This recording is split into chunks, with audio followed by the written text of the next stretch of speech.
Originating in Wuhan, China, the coronavirus spread globally. First known cases in the US began January of 2020. People only started to realize the severity of the virus around March. In order to contain the virus, lockdowns were put into place.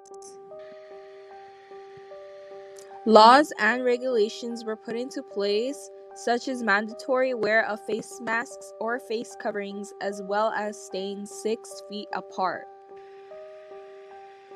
Other precautions included washing hands regularly.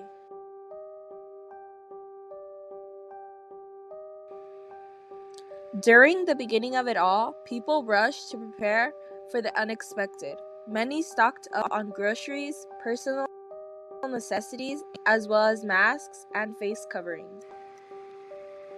People went to the extreme hoarding necessities like food, cleaning supplies, and disinfectants.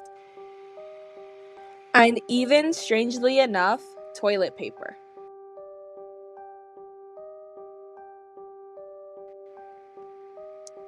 Majority of movements today started or took off after people came together seeking justice for the murder of George Floyd.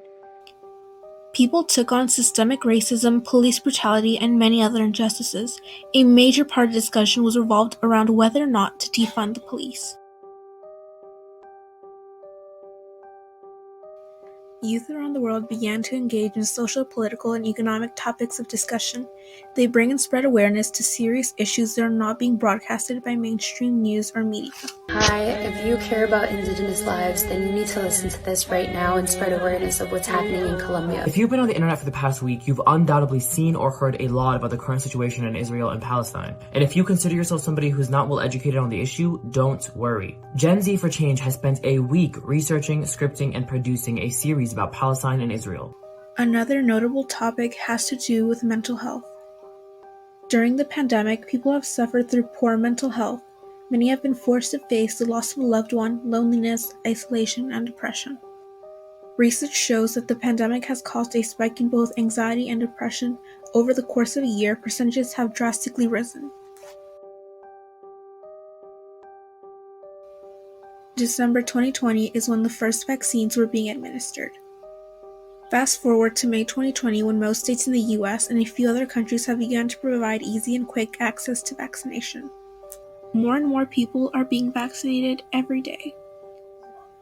After everything we've seen and been through, we can only go up from here. We've already seen an improvement and a decrease in COVID cases. Surely enough, everything will go back to the way it used to be, or as close as possible.